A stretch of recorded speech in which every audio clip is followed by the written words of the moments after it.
Welcome to Leadership, the Secret Sauce, the podcast where we talk to extraordinary coaches and leaders to dive into the realms of leadership and coaching. We're your hosts, Dave Lipsky and Matt Dodson. So let's jump in with another guest and find out their answer to the question, what is your secret sauce? Welcome to Leadership, the Secret Sauce.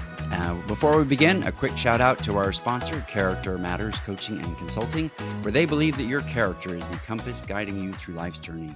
Whether you're facing personal or professional challenges, they are dedicated to helping you discover and strengthen the core values that define who you are. Dave, what do we have on the podcast today? I would like to welcome Helen, and I wanted to start off with an energy check-in. We're going to learn more about Helen in just a little bit, but on a scale from 1 to 10, 1 being low energy, 10 being high, where are you in the present moment? Oh, what a great question to start off with. Do you know what, Dave? I'm a 9. I'm pretty high right now. We mentioned a little bit before we came on, but I was talking to my publisher. I'm sure I'll talk a little bit about the book in a moment. I've been writing for a few months, and yesterday I had a conversation with the publisher, and she pinged this website up and said, your book is available to pre-order. And I'm like, oh my goodness.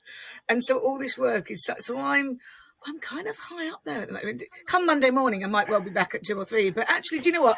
I love what I do, and I think I feel very privileged here. And I really thank you for the invite, because I love all things coaching, and I'm really excited about what you guys are doing here. So thank you for the invite, and look forward to the conversation. We are excited about talking to you, learning more about your book, and I appreciate you coming in at a 9.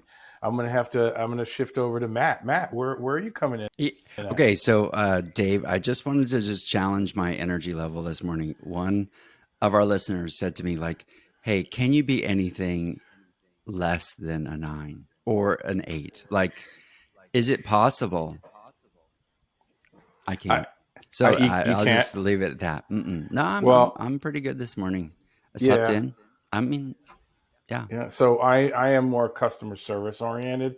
So I will go below I'm going to go with a 7.5, only because I was trying to get a bunch of things done last night, and I ended up working too late. And I have to recognize, like, when I work too late, it's I suffer the next morning. But my 7.5 is rising, because when I got on the call and we got a chance to start talking to Helen and Matt, it's like, the reason we created this podcast is we wanted to learn from great coaches what their secret sauce is. And we really wanted to hang out with coaches because they speak our language. We learn from them. We get to teach others from what they've learned. So it's a very exciting effort for Matt and I. So next question, Helen, is as you are traveling around and when you're getting ready for your book tour, and somebody is next to you and says, hi, Helen, what do you do? How do you describe that? Oh, I love that question. How do I describe it? I think, firstly, it actually depends on who I'm talking to. Because actually it's about, recognizing your audience, who you're there. But actually, what do?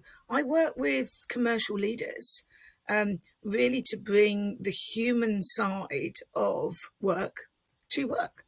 And it really combines my passion around coaching and coaching approach that we can talk about, that I developed over the course of 30 years working in primarily professional practice and industry, but actually putting a commercial lens on it. And that's the difference about what I bring. So I'm really human-centered, working with commercial leaders.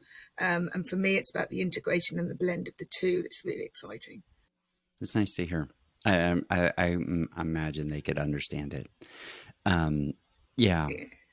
Helen, what is your secret sauce? If someone were to ask you that question, like, what makes you you?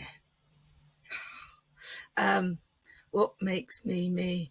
When I talk about what I do, we talk about how you show up is the H in the human framework that I work with. It's about being truly authentic. I'm a mum of 2 teenage boys. I'm a wife to a husband who works, in the city, and we live in Wimbledon in southwest London. It's about, for me, bringing everything I do together and not being afraid to show up as who I am. That is my commercial background. I originally trained as a chartered accountant. So by first trade, I'm a chartered accountant. By second trade, I'm an executive coach. And what makes me me is my ability to bring the commerciality, we talked about that just now, the human-centered approach, the coaching approach that I take to everything that I do, but also bringing who I am as a human being, who I am as a mother, a wife, a daughter, a sister, and general juggler of what life is. And I think my secret sauce is my ability to combine those and bring each of those to every conversation that I have, whether that's with colleagues, whether it's clients, whether it's with friends. Mm. And since you've been sort of on your own in your own business for a few years, so did you know that when you started out, or at what point in time in your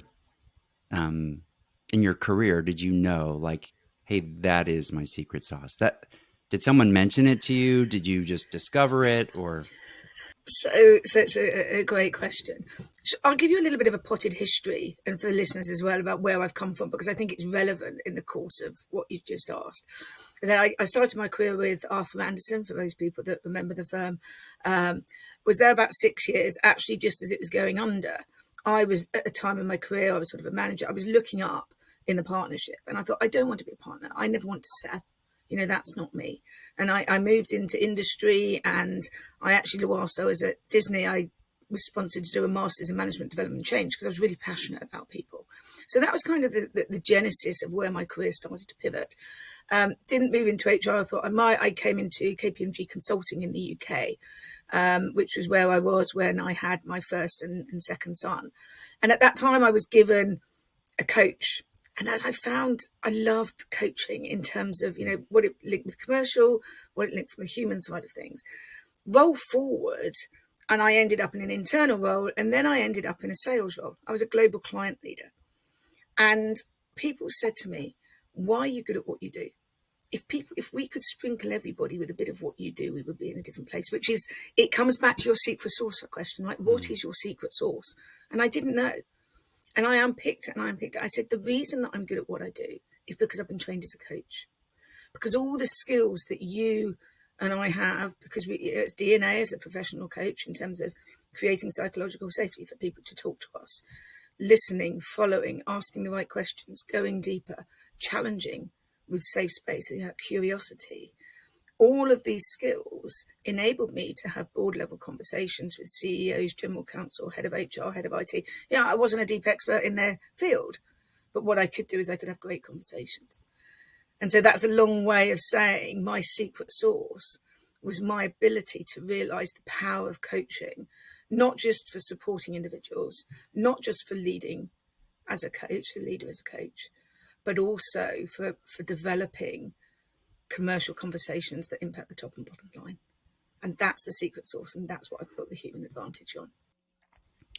You know what, Helena, you're bringing up something I think that a lot of times the practical side, especially on the business stuff, like it just sort of dawns on me. It's just a reminder. It has to be intensely practical. It has to affect the bottom line. Otherwise, it's a great conversation, but it really does it affect the business.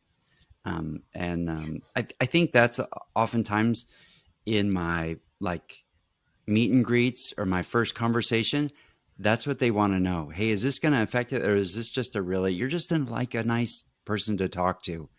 But it should affect your business results. It should get to that side and not just be interpersonal discussion.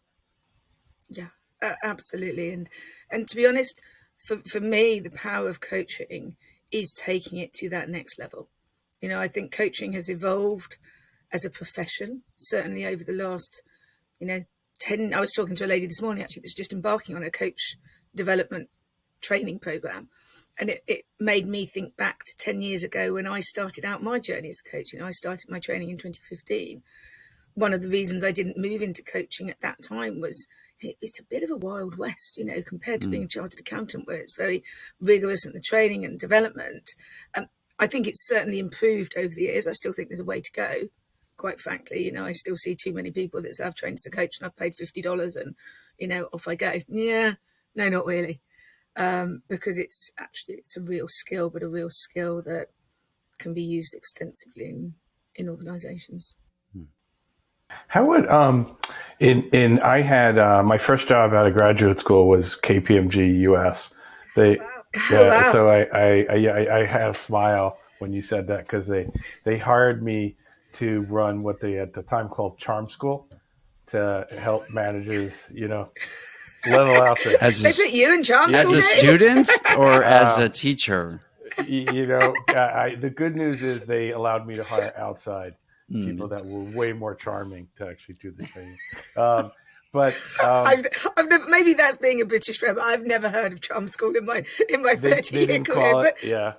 I think the idea was that these are the accounting hiring model. You hire a whole bunch of auditors, tax folks, and there's a consulting arm, and then a small percentage continue to move up that are able to talk to clients. Like first you can talk to the client, right? The client in person, right? Then you need to be able to talk to the CFO, and then you need to be able to talk to the CEO. And you had mentioned that. So I'm thinking of like the skills that we looked for, that people displayed to be able to do that. And I'm relating it back to what you said, which is you were able to have conversations with these individuals, people in positions of power, and they experience coaching as helpful in some way. What would they have experienced from you in those conversations? What did you do? Did you tell them it was a coaching? What did you do that they would experience that they said, this is helpful? So I think there's a couple of things. I think there's a difference between when I'm coaching and when I'm having conversation with clients, where I'm using a coaching approach, because you guys will know the importance of boundaries and ethics when you're actually properly coaching. So I think for me, it's important to make that distinction. If I take it for when I'm working with people as a coach, so when I'm coaching and my coaching clients, what do people experience by working with me? I do a lot of embodied work. So when I first trained as a coach, there was that sort of the grow model that we all know as coaches, goals, that sort of questioning, the listening. There were some models that I was taught in terms of helping leaders to think about things in different ways. And it was good. And it put some framework around some things that I did already, but it stretched my thinking. Before I left KPMG, I sponsored myself through an advanced coaching diploma with a firm called Catalyst 14 in the UK. And it was a lot more about who we are inside of ourselves, how we tap into our emotional intelligence, our embodied intelligence. And so actually when people are experiencing me as a coach, now not somebody having a conversation with a business leader, but that's what they get from me. They get a deep sense of who they are, this creation of space. Very often I'm working with clients outside, using the environment, bringing in the environment, just in different ways. And for me, that's where the real power is. I love that kind of work. And that's the work I love. I was coaching in Regent's Park in central London earlier this week. And, some of the metaphors, some of the things that come up, we say there's no such thing as coincidences. But there's not a lot of coincidences that can happen when you're sat in a square box in an office, right? And so it's not what do I draw on, but what does my client draw on? What do they see going on? Is super powerful. Yeah. Say more about getting out of the space into Regent's Park. What did that do for your coaching? I think it just creates a sense of space. It creates an open mind. A shift in perspective. We talk in coaching about thinking about the environment that you're in. Where are you at? If somebody's struggling with something, what do? You think about getting away from your computer and getting out. If we're trying to have transformation, and I mean transformational conversations now, this isn't just, a coaching conversation to help you through a little problem, because quite frankly, these days there might be a robot that can help you ask yourself a question, right? this is where the power of coaching is. It's tapping into a different space and exploring questions and feelings from where people are to where they want to be. And it's a journey. I love walking. It's a sense of how are you walking together? You don't have to stand still. And what does that do? What's the right space for them? It reminds me of the time where you just have someone get up from their seat to have a different perspective on whatever it is. And they're like, absolutely, they can feel totally uncomfortable and just be like, what in the world are you having me do? Are you going to make me do a trust fall here? Whatever it happens to be. That shift in perspective changes as the things around them change. And that could just, when you were mentioning that, I just thought of the number of times that they sit behind the desk and how their thinking stays the same because they're always behind the computer. Well, where do we have our best ideas, right? Yeah. So I'm going to mention the book, but I'll mention the book again. So I've been writing since January. It's basically, the thinking's been done over a period of 18 months, but it's taken me about 3 months to write 46,500 words, which is the first draft that I just put in. And I really wasn't happy with the subtitle of the book. So the title of the book is Human Wise, aligned to the podcast that I do, and the publisher loved that. And we played around with the subtitle, but we couldn't get. And I would spend, I was sitting with a piece of paper and scribbling different ideas, and I just had to say to myself, leave it, Helen, because thinking about it like this isn't going to work. And trust the process. We're saying coaching, like trust the process. You don't quite know where it's going, but trust the process. So you keep writing. And my husband was running the Brighton Marathon 2 or 3 weeks ago here in the UK.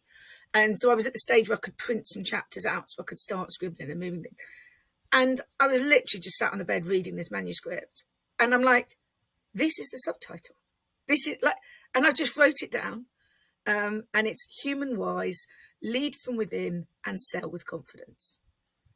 And it just came to me, right? When we try too hard, it doesn't happen. We've got to get out of our spaces. And so I believe that my job as a coach is to help people get out of the spaces. And one of the great ways of doing that is to change the physical space. Even if we're coaching online, I get them to go and walk around a park, and I walk around a park. Now there's a funny story when I learned how to do that. And, you're reviewing when you're training. I was working with a colleague, and she and I work together now. And we were doing this walking, talking, outdoor conversation. And she fell down a ditch because she was so... But more ways than one. Yeah. She was all right, thankfully. But there was a learning in that actually as a coach, you don't have to be walking, but actually your client may be able to, and that's how they feel together. So, yeah. Helen, what would you want from a coach? They talk about walking with your friend, or would you want someone to use the environment? Would you want them to take you out of that? What would you like for?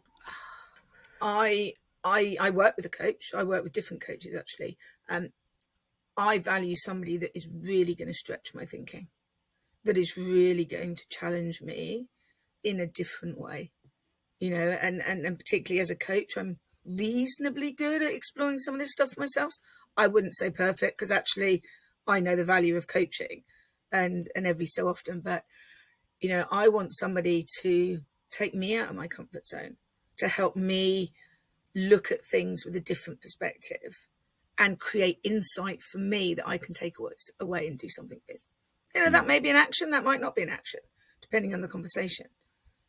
But yeah. I have to ask, so since you've been on your own for a few years, would you have wanted that same thing a few years ago when you were starting out?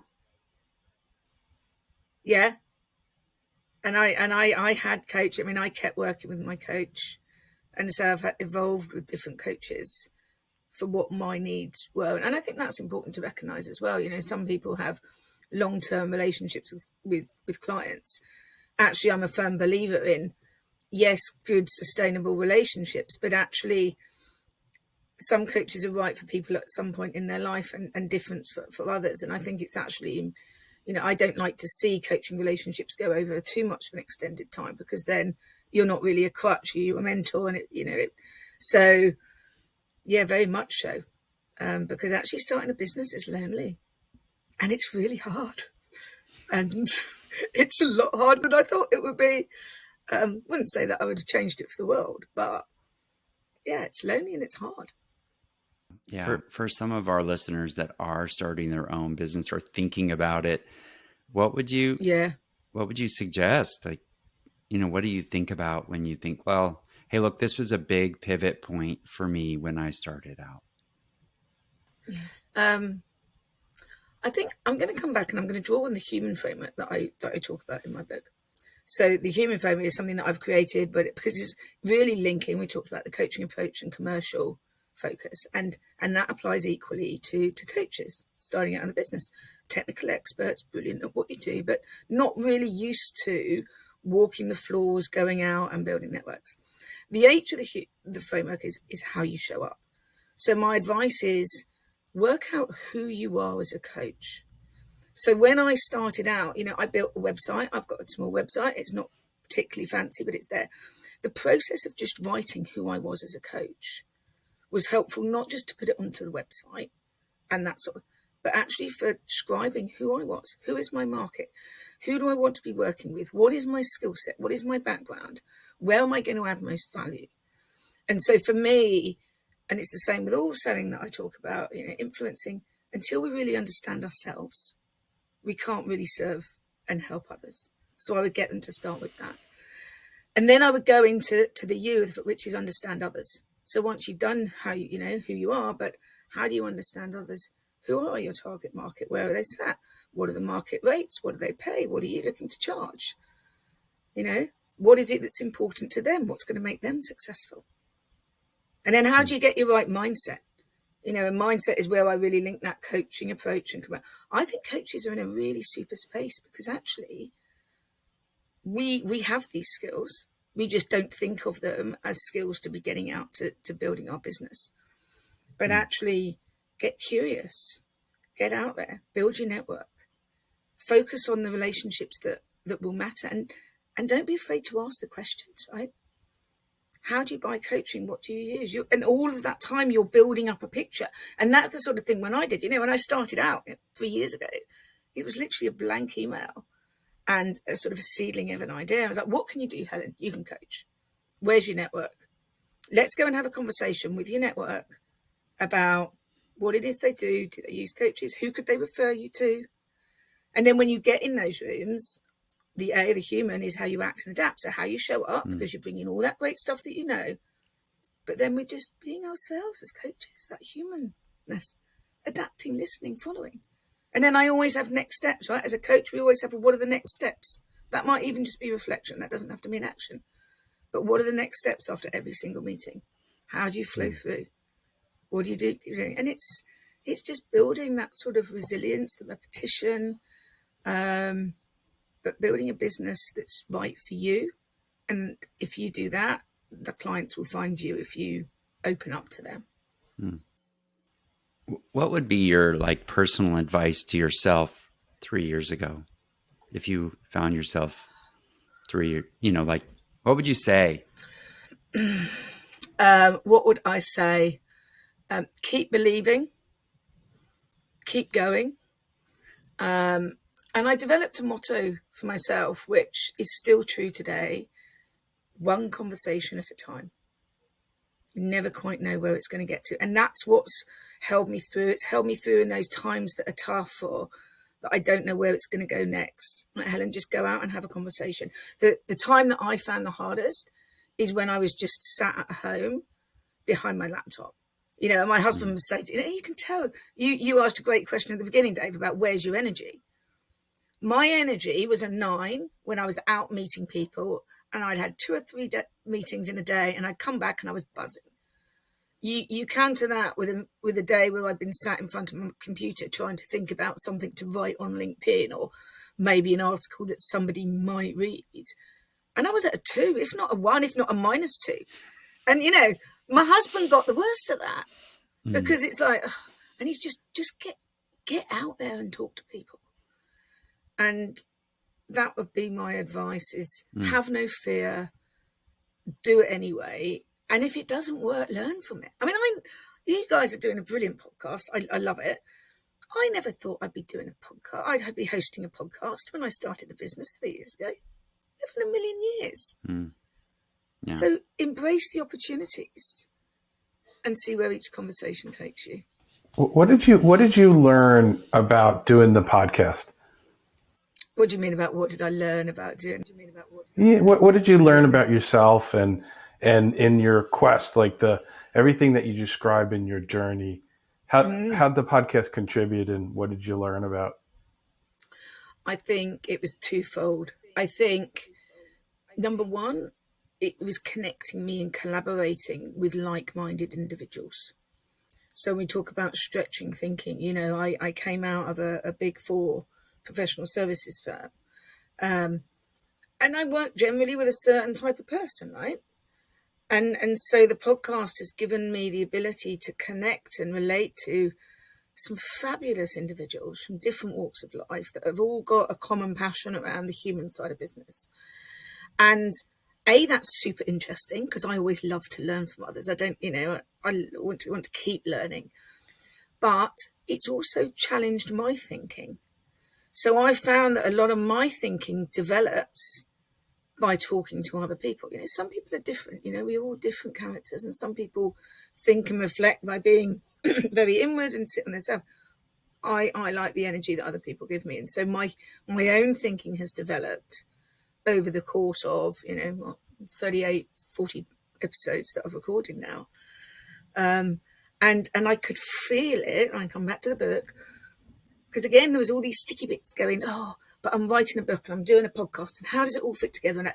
And it was about 2/3 of the way through the book, and there was just this, a bit like these aha moments you get in coaching, right? And all of a sudden you're like, oh my goodness, right? This is how this links to this and this links to that. And that golden, I call it a golden thread, but the golden thread starts to come through. Learning from each other and learning with each other. I think, to summarize that random, obviously I talk a lot. Yeah. Go ahead, Dave. Yeah. Go ahead, Matt. Go ahead, Dave. No, I want to say I appreciate that, and it's Matt and I have done I think a few less episodes, but it's a learning process. What have you learned from it? And we're I'm gonna be a good coach and ask Matt. Matt, that's taking yourself off the spot, David. Yeah. Way to go. You can put me right back on the spot. Go ahead. I think maybe this is probably when you kind of scratch the surface and you really find out from a coach really what's underneath, there are some common things. And I think, I'll just sort of add to what you were describing, this idea around your own personal introspection as a coach and how you show up. I don't know if I really understood how important that was to showing up as a coach in my own business. That oftentimes is what my client is asking for, is someone that has been thoughtful and self-aware, introspective. And that's what we're really looking for on this podcast, is to really just kind of scratch the surface and find out, like, hey, what makes you tick? Why are you you? You could call it whatever you want. You could call it purpose. Yeah. But I could get a little philosophical, but I would just say that has been like the biggest thing for me, is getting to the heart of what makes the coach, and like, when did they know? Like, most of the time it was a light bulb. It was somebody else mentioning that they had never thought about before, or they didn't realize it almost showed up. And that was that moment. Yeah. It was that same, that I described. It was that, a couple of things, you're brilliant at what you do. Why is that?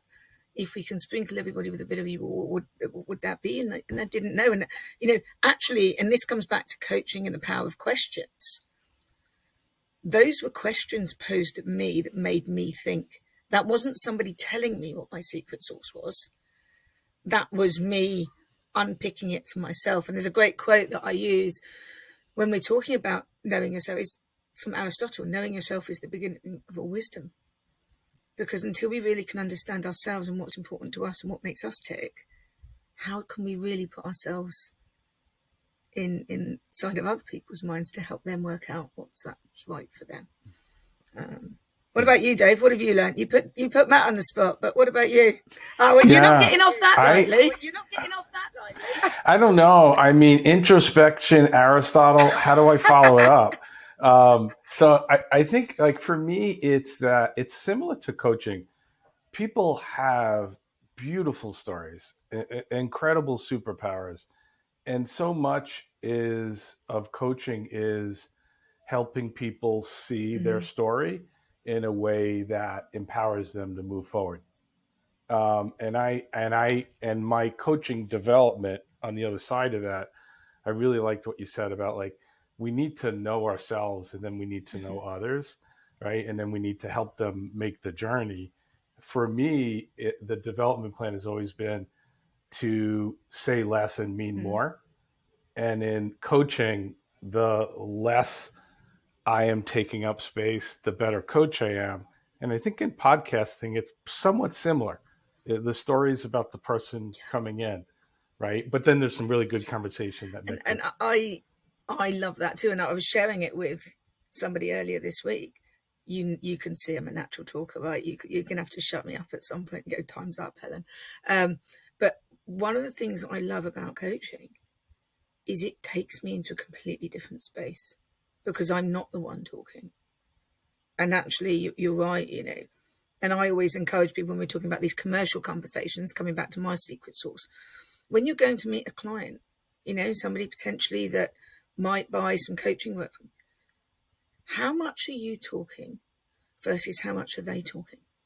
And I would hazard a guess, and I know I do it, when I get all excited about what I do, I want to talk. But actually, what do you do to put your coaching hat on and step back and listen? And I think for all those coaches listening, and there's a story. Have I got time to share a little story about where that started?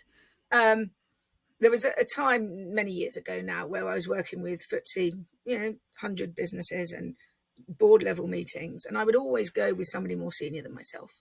And that was okay. And I worked there and I enjoyed it. And then one day I got out the tube station in London and I got this WhatsApp going, really sorry, been sick all night, not coming. You're going to meet the CFO on your own. And I literally had the jit. I'm like, shit, what? I've always been covered. And so it was about a 5-10 minute walk to the offices. And I was like, what would you do if you were coaching? What would you do if you were coaching? You're coaching it. And so as I walked up the steps and I was like, do you know what? Just treat this as meeting another human being. Just treat this. You know the guy. And we had probably the best and deepest conversation that I've ever had with one of my clients. And yes, I understood at the end of it what was important to them as a business and maybe a couple of follow-up conversations. But I understood what he was planning for retirement and, what his children were doing and how he had, different passions for certain sports and things like that I'd never got to understand when I'd gone alongside somebody else.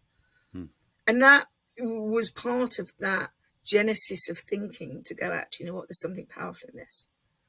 What are the skills that we've got as coaches that aren't just useful to support others, aren't just useful to lead in a great way, but actually have real commercial benefit? And putting our own coaching hats on when we're going out to have some of these conversations. Helen, what would you recommend to our listeners as far as a few resources? It doesn't have to be necessarily books, or what would you recommend for them to read, listen to, watch? Listen to, I'm going to plug my own podcast. So Human Wise is available on all good podcasts. There's also the blog that's associated with it that's listed on my website, which is www.thehumanadvantage.co.uk. You can find me on LinkedIn. I would also say the Institute of Coaching. I don't know if either of you guys are members, but the Institute of Coaching is a phenomenal organization linked to Harvard, and there's a lot of science and research around coaching. And I've been a member for a number of years now, and actually looking at fellowship. But there's real great resources there that I would encourage people to look at. And I know you've got a global audience. I'm going to offer something different as the final resource. I'm going to ask them what they've got inside themselves as their own resource to help them think forward. And what might that be? If they did 3 minutes of journaling, what is my resource? What resources do I need? 3 minutes of journaling and just see what emerges. Great. Thank you. Dave, your thoughts? The last thing really struck me because what I have learned is the power of reflection in coaching and teaching coaches is something that we don't always spend enough time in, like looking inside yourself. And I think that's really powerful. The reflection on Helen, I listened to some of your podcasts and I really loved it. I loved the energy. I love the guests that you had on. And in talking to you, I sense a journey that you have made to just dive into it, to move forward and to be fearless. And I think it's what so many people are in a position where they have the skills to be a good coach. They have a lot to offer the world, and they, as your husband said, need to get out of the house. Yeah. So I'm left with that. Thank you. Oh, thank you for having me on the show. It's been brilliant to meet both of you. And Matt, I wish you a great time in London. If you've got a spare hour, let me know. Though actually, I'm on a coaching retreat next week, so that's going to be really interesting. I'm heading out to Romania with another wonderful lady that I met back in 2015. Actually, is another amazing coach called Alina Edison. So heading out there. But have a wonderful trip. Thank you. You know what I would say? My reflection is this may. After listening to everything you've said and your husband's advice, my reflection is just do it anyway. Like that's what comes to mind. I think sometimes the fear of showing up or I think there's just a lot of fear maybe that I have as a business owner, as a coach, especially early on, you're thinking, what in the world? Wow, this seems overwhelming. Where do I start? And your description of the acronym HUMAN is very, very helpful just to break it down. And then it all seems to come back to there's a certain amount of self-reflection that I have to have. I have to be willing to, I would say, get silent or get quiet and ask some really important hard questions because I think my clients are need it as much as I do. If I'm going to really show up, having thought about the questions for myself that I'm going to ask, and otherwise I'm memorizing a list of questions. I'm sure there's probably plenty of people that are listening that, you've got these impactful questions that you got in a coaching skills workshop or that you learned in your coach training. And all of those questions I need to ask myself and answer. And I would just add to one further point on that, Matt, the transformation that I have been on as a coach is so that I never have questions prepared. I never go into a client knowing what I'm going to ask them because I never have any idea what's coming in. And that's that deep work that you have to be able to do to be able to hold yourself. Goes back to the act and adapt, that no matter what comes up in a conversation, a great and skilled coach will be able to deal with it. And that's the adapt piece. That's following the conversation. That's reading the room. That's pushing the buttons. That's showing, what are you sensing in your body? What's emerging for you? And having the confidence to put it into the room. But in order to do that, you need to do the transformational work on yourself first. Well said. Yeah, I think you just described the journey to advanced coaching, which is really cool because I have a lot of students who are absolutely obsessed with getting a better question. And it's not, as you stated, right? It's not it. And I would argue that actually you're doing your clients a disservice if you go in with pre-prepared questions. Yeah. Maybe that's something to challenge yourselves about, to think about. I like it. Matt, we're changing all the podcast questions. Okay, that's fine. Throw them out. We're just going to say hello. All right. Helen, the best way to get a hold of you is over LinkedIn and your website. LinkedIn is probably the easiest way. So Helen Wada conveniently has the same initials as Human Wise. Oh. Did I know that when I planned it? No, not really. But, maybe there's a secret marketeer in there. So Helen Wada, and that's WADA. Find me on LinkedIn and you'll find my website from there. But please reach out if you've got any questions. You're setting up your business. You don't know where to start. I'm open, right? Let's share and learn together and collaborate. I've had 2 conversations this week that people in a similar position. I'm happy where I can to share my time and give others some of the learnings that I've had. I hope this has been helpful and been brilliant to be on the show. Yeah, it has. I'm going to give a shout out to our sponsor. Are you feeling stuck or overwhelmed? Character Matters Coaching and Consulting provides leadership coaching and consulting to empower you to overcome obstacles and reach your full potential. Visit charactermatterscoaching.com to learn more about their transformative coaching and how to get connected to my role model for fearlessly moving forward, Matt, for your organization. Thank you again, Helen. This has really been a pleasure and a joy. And for all of our listeners, we look forward to seeing you next time.